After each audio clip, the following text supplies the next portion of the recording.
গোলাঘাটৰ triple murder ঘটনাই গোটেই অসম জোকাৰি গৈছে। একে ঘৰৰে তিনিজনকৈ সদস্যক হত্যা কৰি 9 মহীয়া সন্তানটিক লৈ পলাল দুৰ্বৃত্ত। শহুৰ শাহু আৰু পত্নীক হত্যা কৰাৰ পাছত 9 মহীয়া সন্তানটিক লৈ পলাই গ'ল নাজিবুৰ ৰহমান। কিন্তু কিয় এই হত্যাকাণ্ড সংঘটিত কৰিলে নাজিবুৰ ৰহমানে?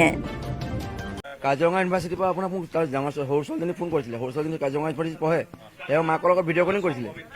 মই ভনীয়েক, তাইৰ নাম হ'ল অংকিতা ঘোষ। অংকিতা ঘোষে ফোন কৰিছিলে মাকক ভিডিঅ' কলিং। তো মাকক ভিডিঅ' কলিং কৰি থাকোঁতে সেই ল'ৰাটো তাৰ মানে জোৱাইকটো আহিছে। জোৱাইকটোৰ নাম নাজিবুৰ ৰহমান বৰা, ইছলামপট্টিত ঘৰ। এনেই অৰিজিনেল ঘৰ ইছলামপট্টিত নহয়, অৰিজিনেল ঘৰ আপোনাৰ ফৰেষ্ট গেটৰ ওচৰত। তেওঁ ভিডিঅ' কলিং কৰোঁতে মাকে ভিডিঅ' কলিং কাটি দিলে, কয় এতিয়া ৰাখ বোলে। তেতিয়া তাই ছোৱালীজনীটো চালে, ছোৱালীজনী গম পাইছে চাগে কাজিয়া চাজিয়া হৈছে। মোলৈ তেতিয়া ফোন কৰিলে। মই থাকোঁ ভাড়াঘৰত আপোনাৰ শ্ৰীমন্ত নগৰত। মই ভাগিন হয়, মোৰ মহা হয় আৰু মোৰ মাহী হয়। মোৰ ভণ্টি হ'ব।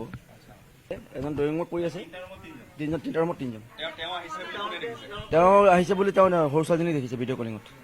অঁ হয়, অঁ বাচ্ছাটো লৈ গৈছে। বাচ্ছাটো ইয়াততো বাচ্ছাটো নাই, যেতিয়া ডেফিনেটলি তেওঁ লৈ যাব লাগিব। বাচ্ছাটো আপোনাৰ 8-9 মাহমান হ'ব।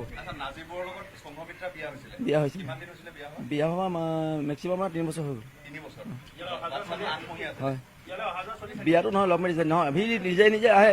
ইয়াৰ মাজত আমাৰ থানাত কেছো দিয়া হৈছিলে। সি জেলতে আছিলে, আহিছিলে ওলাই পেলাই কেইদিনমান। মানে সি ছোৱালীজনীক মাৰি থাকে। ছোৱালীজনী মানে ইয়ালৈ গুচি আহিলে। তাইক ডাইভৰ্চ লাগে, সেই ডাইভৰ্চৰ কাৰণে